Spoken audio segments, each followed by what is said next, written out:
제가 또 말씀드리고 싶은 거는 조합원에 가입을 하려면 홍보관이라는 곳을 가서 아파트 구경을 하고 계약을 하고 하는 거하고 같은 개념으로 하는데 분양 직원이라는 사람들이 있을 거잖아요. 어쨌든 분양 직원들이 설명을 하는 거니까 그 분양 직원들이 하는 얘기들이 물론 뭐 정확하게 전달하시는 분들도 있겠지만 정확하게 전달 안 하시는 분들이 꽤 많아요. 그러니까 우리 그 순진한 또 잘 모르고 이러신 분들은 그 분양 직원들 말만 믿고 계약하고 뭐 이렇게 하다가 나중에 후회하는 것들이 굉장히 많습니다. 저도 현장에 있으면서 현장 사무실까지 찾아와서 그런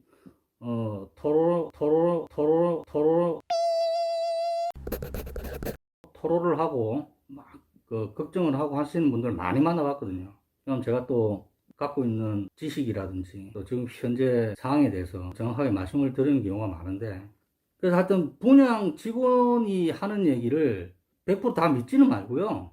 본인이 여기에 관심이 있으면 스스로 찾아봐야 됩니다. 정말로 이 사람 말이 맞는지 안 맞는지 진행사항이 어떻게 된 건지 그리고 이 업체라든지 위원장 앞으로 조합장이 될 사람 그런 사람들의 마인드가 어떤 건지 제일 먼저 알아볼 게 법이겠죠. 법이 어떻게 바뀌고 이 현장은 어떤 법에 적용이 되고 이런 것들을 관심이 있으면 스스로 알아보셔야 됩니다. 그게 제일 중요하고요.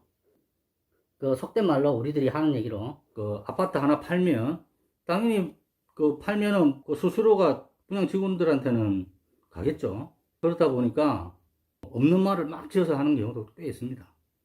그걸 잘 판단하시고 분양 직원들이 보통 세 가지를 많이 얘기해요. 앞으로 어떻게 이렇게 이럴 것이다. 그리고 이렇게 할 것이다. 그리고 그럴 예정이다. 그런 이 세 가지 얘기를 많이 하거든요. 확정적인 뭔가에 대한 답이 아니에요, 이게. 뭐 그냥 두루뭉실하게 이렇게 내가 예정이라고 했고 그럴 것이라고 했고 했지 언제 한다고 했습니까? 나중에 그렇게 얘기 나오거든요. 말이 아주 우리나라 말이 그렇잖아요. 아 다르고 다르다고. 그렇다 보니까 그런 것들도 많이 좀 생각 좀 해보시고요. 공부 많이 하시고 했을 때 자기 것이 되는 겁니다. 이 현장이. 그리고 제일 또 중요한 것들이 뭐냐면 어떤 현장이든지 조합 규약은 꼭 있어요. 그걸 작성하지 않으면 안 되거든요. 조합 규약이라는 걸 꼭 챙겨 보셔야 됩니다. 규약이라는 게 표준 규약은 있어요. 표준 규약이라고는 있는데 이 표준 규약대로 하는 현장도 있지만 대부분이 그렇게 안 해요. 그러니까는 어떤 현장에 관심이 있어서 여기가 지주택이라는 걸 알고 그 홍보관에 가가지고 모델하우스 또 둘러보고 설명을 들을 때 조합 규약을 좀 볼 수 있냐고 꼭 말씀해 보십시오. 그걸 안 줄 수가 없거든요.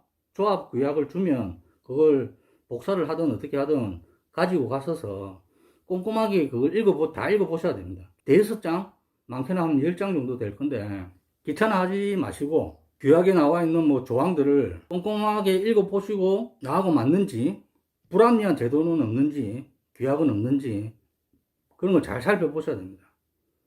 이런 얘기를 하시는 분들이 없더라고요. 카페라든지 이런데 인터넷상에서 봐도 이 굉장히 중요한 부분인데 이런 말씀을 안 하시더라고요. 이걸 좀 말씀드리고 싶었고 가장 궁금해 하시는 게 추가 분담금이더라고요. 이유가 많아요. 추가 분담금이 발생되는 이유. 가장 큰 이유가 금융비용입니다. 금융비용이 발생되면 어쩔 수 없이 추가 분담금이 생길 수밖에 없어요. 그래서 이 금융비용이 어떻게 발생하냐면 우선은 대부분의 현장이 그래요. 진행을 하면은 토지비, 그러니까 토지에 대한 흔히 말하는 땅값을 지불해야 되잖아요. 그렇다 보니까 브릿지 대출, 안 그러면 뭐 PF 대출, 이런 대출을 일으킬 수밖에 없습니다. 대부분이 다 그래요. 옛날부터 그랬고요. 2017년 6월 3일 법이 사전신고 제도로 바뀌었을 때 이후에도 마찬가지예요, 이거는. 이거는 바뀌지 않습니다. 보통의 현장 뭐 600억, 뭐 안 그러면 뭐 좀 큰 현장들은 한 1000억 정도의 브릿지 대출을 해요. 그런 것을 한 군데 은행에서 해주는 건 아니고요. 여러 군데, 뭐 농협이면 농협, 뭐 부산은행은 부산은행. 같은 브랜드의 은행에서 여러 군데, 뭐 7군데에서 많게는 뭐 한 12군데까지 해서 각출을 하는 거죠. 그래서 거기에 대한 이자에 대한 비율이 굉장히 높아요. 그렇다 보니 진행이 빨리 안 되고, 진행이 빨리 안 되는 이유가 여러 가지 있겠지만, 진행이 빨리 안 되고 이러면은 당연히 이자는 늘어날 수밖에 없겠죠. 그게 바로 금융 비용이에요. 자, 그러면 토지주들이 빨리 동의를 안 해주고 이렇게 하다 보면, 뭐 조합설립인가까지 갔다고 하더라도 그 이후에 사업 시행 인가까지 가려면은 어쨌든 95%라는 토지가 조합으로 다 기속이 돼야 돼요. 매매가 다 이루어져야 된다는 거죠. 그런 돈들을 지불하기 위해서는 브릿지 대출밖에 없습니다. PF 대출이랑. 그렇다 보니까 진행을 빨리빨리 못하면 금융비용이 발생할 수밖에 없죠. 그래서 업무 대행이라든지 뭐 토지 작업을 하는 사람들이 일을 잘 못하면 금융비용이 발생할 수밖에 없죠. 그래서 업체도 잘 봐야 되고요. 토지 작업을 하는 그 직원들의 마인드, 그리고 경력, 경험 굉장히 중요합니다. 그 사람들이 한 달을 앞당길 수도 있고, 어떤 현장은 뭐 6개월, 8개월까지 앞당기는 예상보다 그렇게 앞당기는 현장이 많아요. 그 일을 어떻게 하느냐에 따라서. 뭐 어떤 현장은 뭐 1년, 2년 늦춰주는 현장도 있고, 그거는 일을 잘하냐 못하느냐가 굉장히 큰 기준이 돼요. 그런 데서 추가 분담금이 발생을 해요. 그렇게 일을 잘 진행을 못하게 되면 당연히 토지비도 올라가겠죠. 어떻게 보면 이 말고 그다지 크게 추가 분담금이 발생되는 경우가 지금 현재로서는 두 가지 정도로 보시면 될 것 같아요. 그전에는 많았죠. 신탁사라는 개념도 없었고요. 뭐 계약금이라든지 이런 것들을 업체 계좌로 보낸다든지, 뭐 조합 계좌로 보낸다든지 그런 경우가 많았었습니다.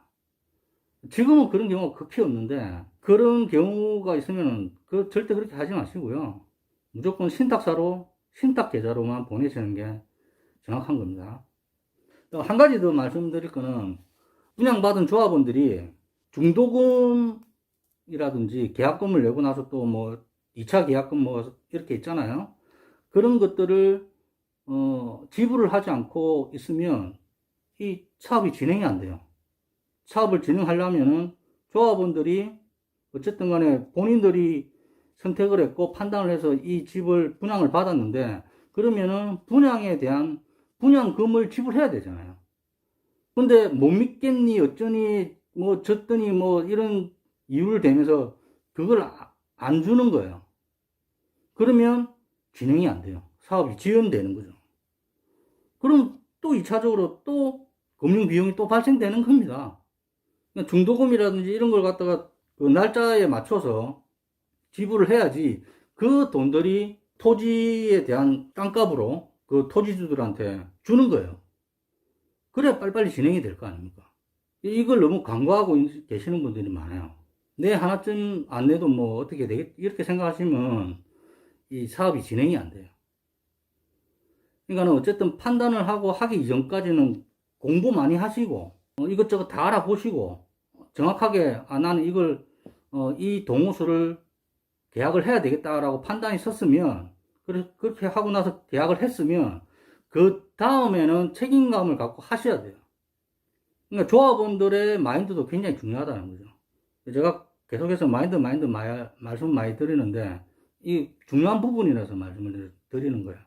그러니까 사전신고 제도로 바뀌고 나서 관할구청이 생각하는 그런 마인드, 그리고 시공사에 대한 책임, 그러니까 시공사에 대한 마인드, 그리고 업무 대행사의 마인드, 그리고 위원장이 이제 조합장이 되면 조합장이 어떻게 진행할 건가에 대한 마인드, 그리고 또 분양받은 사람들, 그리고 토지 작업하는 사람들, 그런 사람들의 각자의 마인드가 어떻게 되느냐에 따라서 현장이 성공과 실패로 딱 나눠요.